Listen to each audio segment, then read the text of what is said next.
Ibu-ibu yang dimuliakan oleh Allah, Allah berfirman, wa Daud dan Nabi Daud, wa Sulaiman dan Nabi Sulaiman. Nah, ibu-ibu, Nabi Sulaiman ini anaknya Nabi Daud. Ya. Nabi Daud ayahnya Nabi Sulaiman. Nabi Sulaiman anaknya Nabi Daud. Ya, ini cerita seorang ayah, seorang anak, kedua-duanya diangkat menjadi nabi. Dan kedua-duanya punya kelebihan, diberi karunia oleh Allah.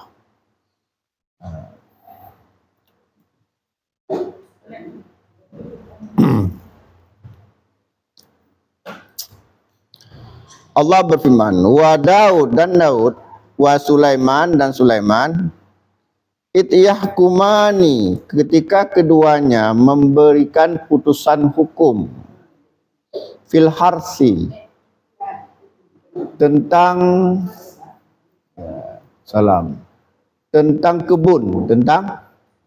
kebun, isnafashat fihil ghanamul qaum, ketika kebun itu dirusak oleh kambing kaumnya.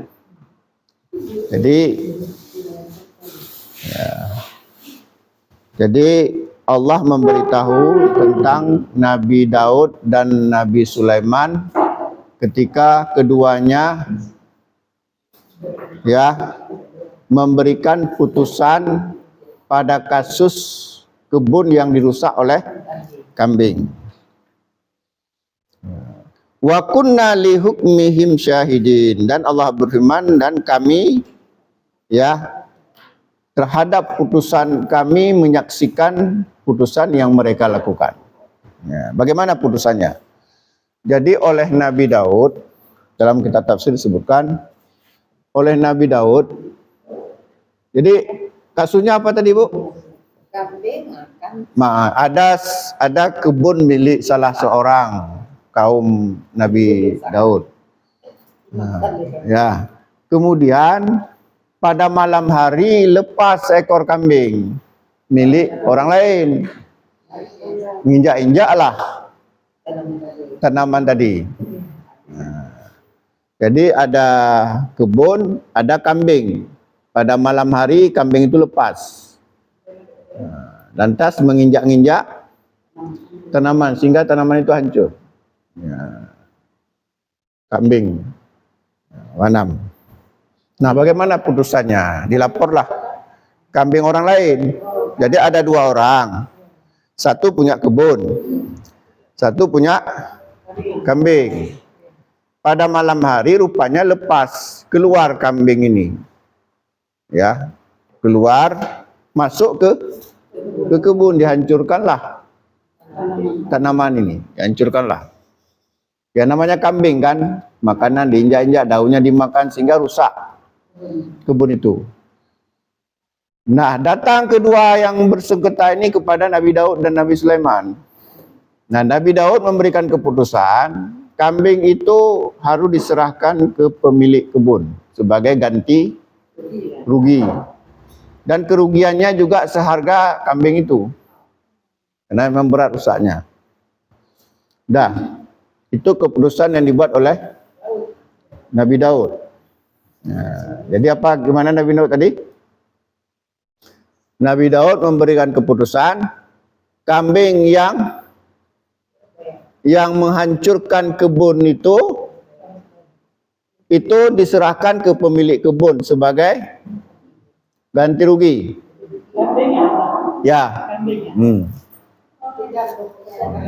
Jadi kambing masuk ke kebun menginjak-injak.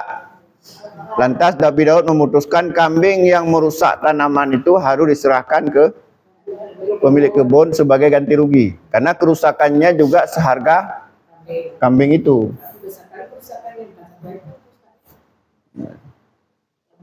Kambingnya kan 1 ekor.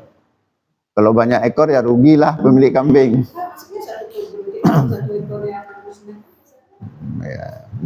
Pokoknya begitulah. Tapi Nabi Sulaiman lain lagi. Ya, itu keputusan Nabi Daud. Nah, kita lanjutkan ayatnya. Fafahamna Sulaiman, dan kami memberikan pemahaman yang lebih sempurna kepada Nabi Sulaiman. Nah, bagaimana Nabi Sulaiman memutuskan? Nabi Sulaiman, ya, ini keputusan Nabi Sulaiman ya.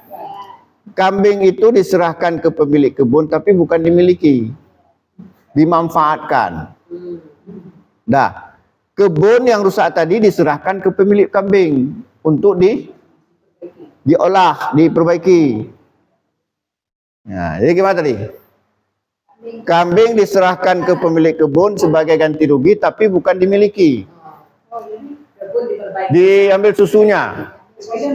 Diambil susunya, dimanfaatkanlah. Nah, dah. Dan diambil bulunya juga. Sementara kebun yang rusak tadi diserahkan kepada pemilik kambing untuk dimanfaatkan juga. Di samping diperbaiki juga dimanfaatkan. Setelah kira-kira ya imbas ya, apa imbas tuh? Nah, sama-sama sudah tidak ada lagi seri, maka kembalikan kebun, kembalikan ke pemiliknya, kambing kemana. Ini keputusan yang Nabi Sulaiman ternyata dipuji oleh Allah. Seperti itulah yang benar.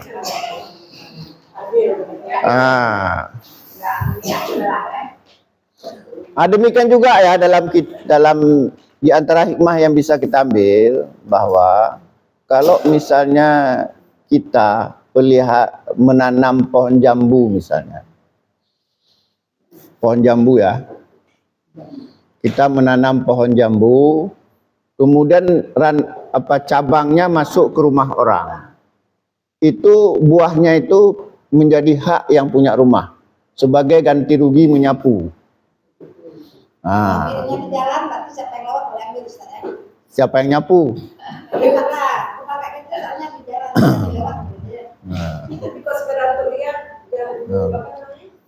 Bentar lo, ini belum habis lagi nih.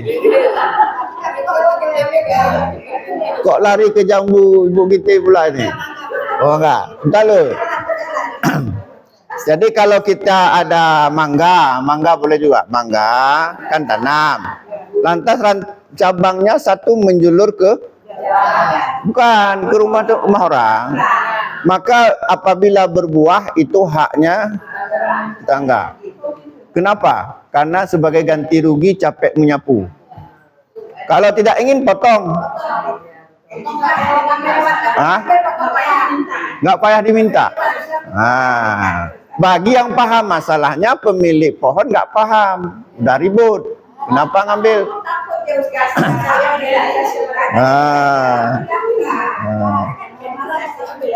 Ya.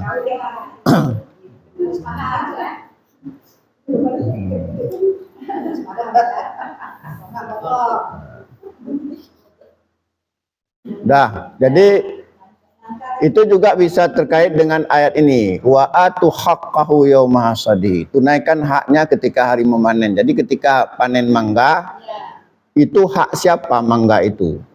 Kalau rumahnya kosong, nggak ada yang punya, tapi tanaman kita masuk itu uang kosong rumahnya tadi. Pokoknya asalkan kita menyapu, ganti ruginya itu buah. Walaupun nggak nyapu, tapi kan dia sudah berada di rumah kita, mengganggu kan? Maka sebagai ganti ruginya tadi kita boleh ambil. Coba Nabi Sulaiman kan bagus sekali tadi. Jadi imbas, ini juga imbas. Imbasnya apa?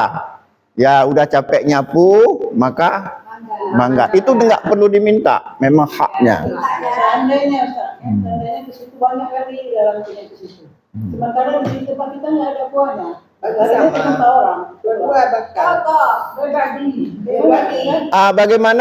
Bagaimana misalnya cabang jatuh ke tempat kita, tapi cabang itu nggak ada buah, kita nyampe, maka kita boleh minta, atau kalau nggak suruh potong.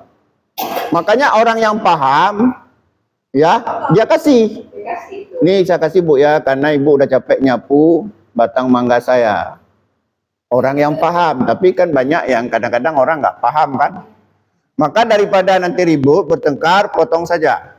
Karena Nabi mengatakan, "Mangkana yu'minu billahi wal yaumil akhir, ya, la yu'adzi jarahu." Barang siapa yang beriman kepada Allah dan hari akhir, jangan menyakiti tetangga. Itu termasuk menyakiti tetangga dengan membiarkan, Waalaikumsalam, membiarkan mangga, batang cabang mangga ke tempat tetangga, itu termasuk menyakiti tetangga. Ya, mendalimi. Tapi kalau misalnya tetangga itu membolehkan, maka haknya pada buahnya. Dan itu tidak perlu diminta karena haknya. Hak menyapu. Enggak begitu dapat mobil dekatnya dia tarik semua dalam malam-malam lagi. Maka potong. Kalau memang bersengketa seperti itu, potong. Yang paling bagus yang memotong pemiliknya. Kalau enggak, kita juga boleh potong. Apa-apa. Di zaman Rasulullah itu ada pokok-pokongan yang tetangga sebelahnya terjadi hubungan ini yang dipetik sama anak-anaknya. Sampai dia kan selalu setiap salat di masjid. Setiap salat dia ini pulang cepat, tidak potongan dulu. Jadi Rasul tanya tadi dia, kenapa kamu selalu cepat kali pulang? Takut tangga saya itu punya pohon kurma, tapi jatuh rumah saya, nanti anak saya bangun akan dimakan kurma itu. Saya nggak mau. Tidak, itu memang hak kita kalau memang di rumah kita. Ya, sebagai bentuk kita capek membersih. Lantas siapa yang gaji kita membersihkan ke rumah dia? Nah, makanya sebagai ganti ruginya adalah kita berhak untuk menikmati hasilnya. Ya. Lebih bagus potong daripada ribut. Ya.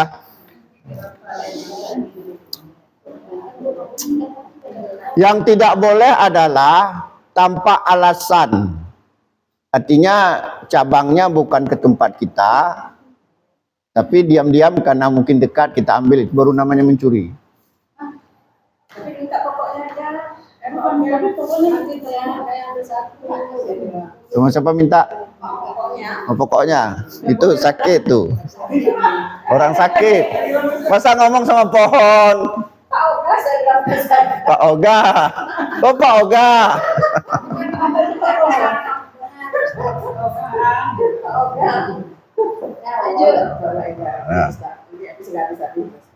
Jadi gitu ya. Jadi masing-masing itu hak, masing-masing memiliki hak. Sekarang masalahnya apa bayarannya atau ganjarannya kita sudah capek menyapu pohon yang bukan milik kita dan bukan kita tanam. Maka ya. Kita lanjutkan ya. Tapi ini Ustaz, nanti kan orang punya rumah nggak ada kosong, sementara buah-buahnya banyak. Kita kepengen minta sama pohon. Itu sekarang mau juga ini, ya ini banyak kali. Masuk saya buah mangga juga. Orangnya nggak ada Ustaz. Ya, kok nggak mau basi saya kerja putus kan mah kosong orang kita petiknya. Kemudian gini, kalau sesuatu yang sifatnya mubazir, itu boleh dimanfaatkan sekedar untuk makan. Tidak boleh dibawa pulang. Itu dibolehkan. Contoh gini, ada pohon di jalan tumbuhnya. Atau di rumah kosong boleh. Dan mubazir, nggak ada yang ngambil. Dah, nggak ada. Pemiliknya juga nggak mungkin ambil. Itu boleh, tapi sekedar untuk kita makan di tempat. Tapi mengambilnya lantas kita perjualbelikan haram hukumnya.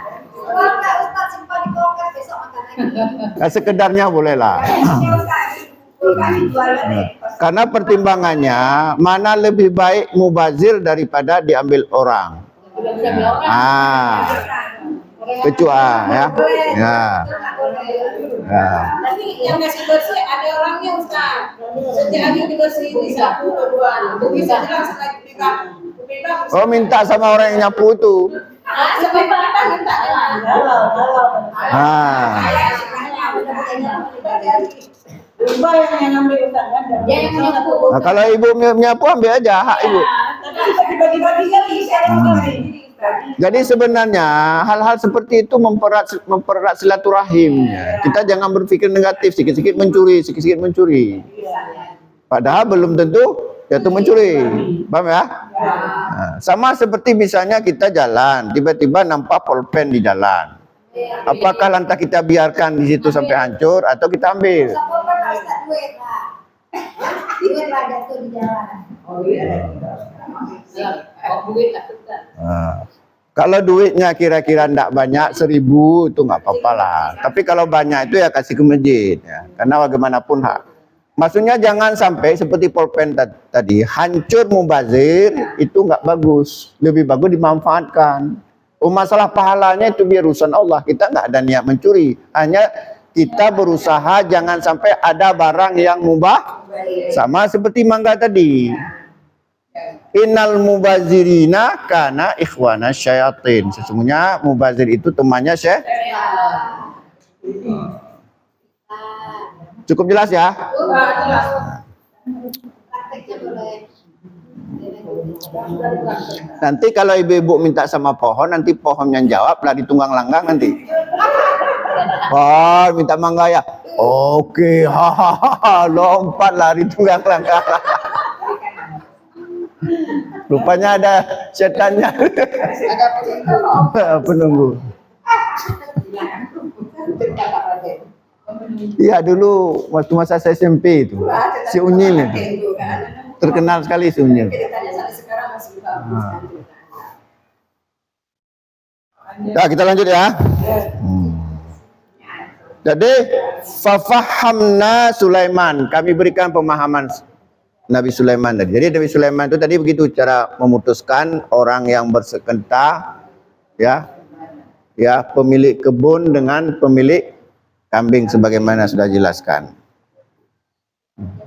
Wakullan dan keduanya, kedua siapa nih? Nabi Daud dan Nabi Sulaiman. Ataina hukman wa ilman. Kami berikan dia hikmah dan ilmu. Apa beda hikmah dan ilmu? Apa beda hikmah dan ilmu? Jadi ataina hukman wa ilman. Wa kullan dan keduanya. Maksudnya Nabi Daud dan Nabi Sulaiman itu ayah dan anak. Ataina kami berikan kepada keduanya hukman wa ilman, hukum dan ilmu. Hukman dan ilman. Hukman ini hukum. Ada juga yang mengartikan hikmah. Ya, begini contoh. Kalau menurut hukum, misalnya, batas aurat laki-laki itu mana?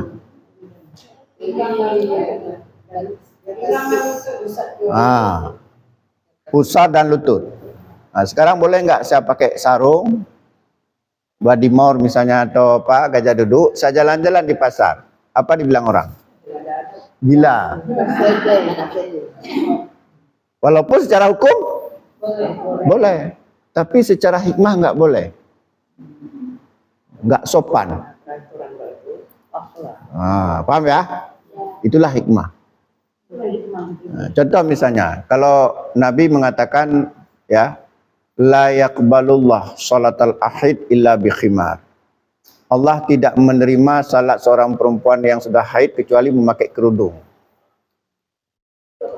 Menutup kerudung. Nah, kerudung kan bisa macam-macam. Tapi kalau kita paham hikmah, berarti kerudung yang sempurna. Karena kalau nggak ada hikmah, seolah-olah cukup aja hanya menutup kepala dan dada. Sudah. Tapi kalau hikmah, kadang-kadang kita dibantu oleh mukena. Jadi hikmah itu membuat hukum ini menjadi lebih sempurna. Jadi hikmah apa maksudnya? Kebijaksanaan. Ya, kebijaksanaan. Ya, kebijaksanaan. Artinya, ya. Atau contoh gini, dalam masalah salat misalnya, kata Nabi, wa in kana wasi'an faltahif bihi.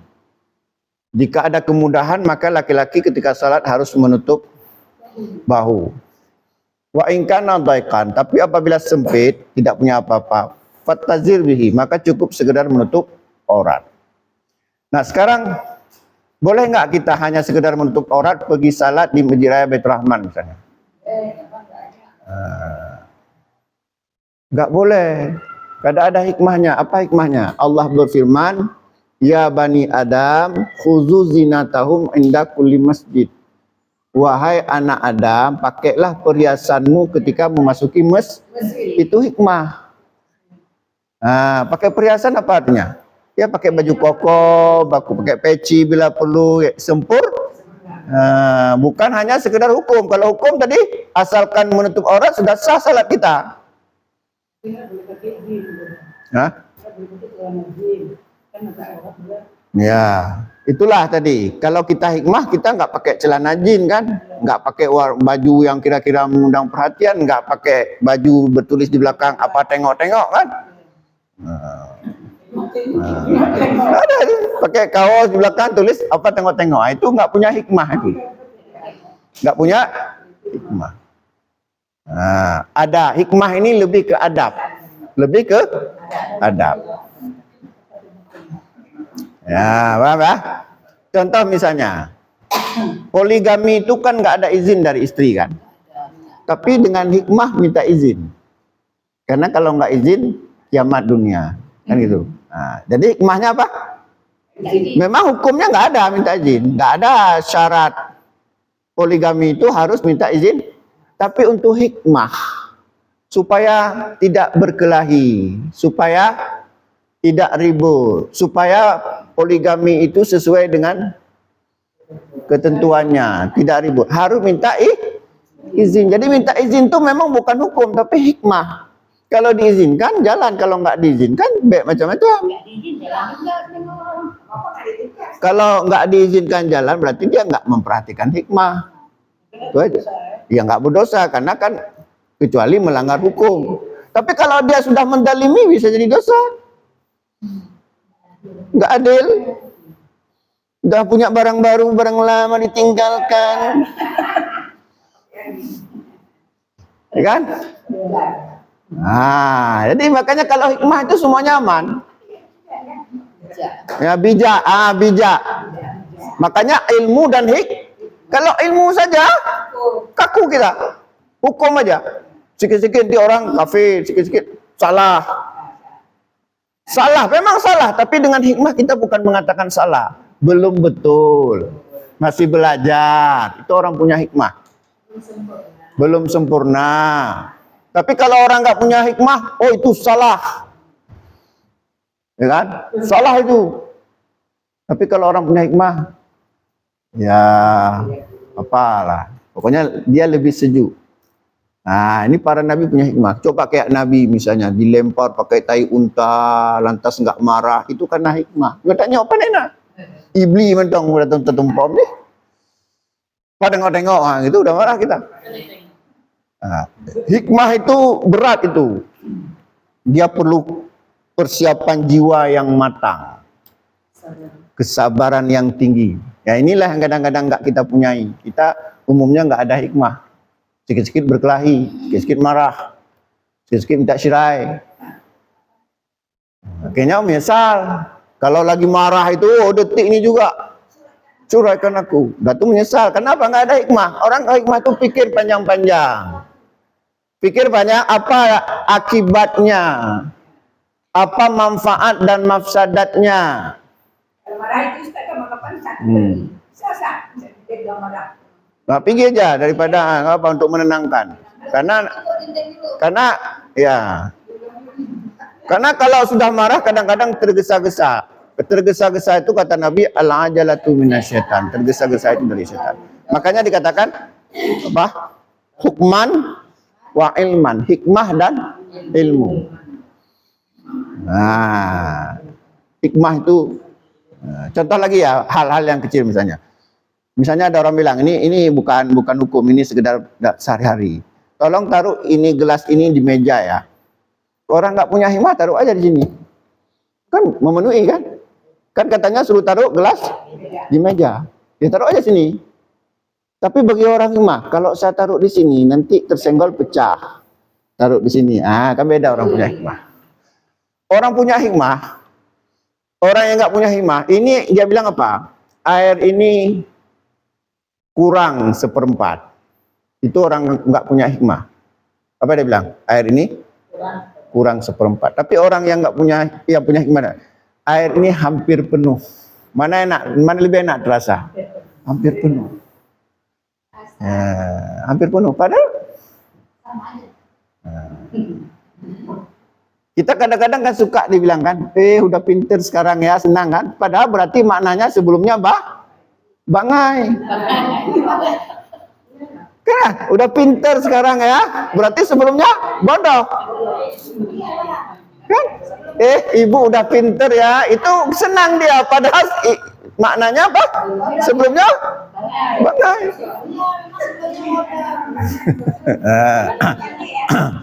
Makanya orang hikmah nggak kayak gitu ngomongannya. Alhamdulillah sudah pintar. Alhamdulillah ibu makin pinter.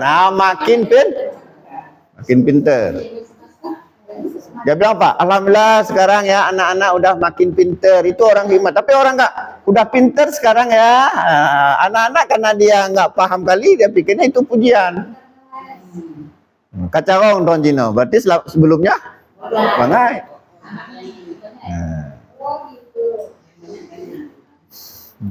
Makanya Ustaz adab itu Jadi ya orang kan nggak tersinggung. Contoh misalnya ada orang kan nyanyi sakit kepala kita dengarnya. Orang nggak punya apa kayak lagu dage mutu dage tu apa kita bilang. Tapi kalau orang punya hikmah nggak gitu ngomongnya. Ngajinya bagus, tapi lebih bagus nggak usah nyanyi. Nyanyi bagus, tapi lebih bagus lagi nggak usah nyanyi, ya kan? Malah ketawa ada akhirnya kan? Tapi kok apa nyanyi kayak suara kayak malaikat maut aja, kayak kaleng pecah. Tapi kita bilang ya, bagus kamu nyanyi, tapi lebih bagus lagi nggak usah nyanyi. Ya, jadi orang nggak marah. Itu hikmah. Hikmah itu mahal. Orang bijak. Nah, bagaimana kita menegur suami salah, bagaimana kita menegur istri salah. Kadang-kadang kita nggak pakai hikmah. Ketika istri salah, kayak mana bertahun-tahun masak aja masih juga belum pas-pas. Hancurlah, hancur jiwanya, keplek-keplek. Tapi kalau suami bilang enak ya, sekali-sekali salah masak, yuk kita.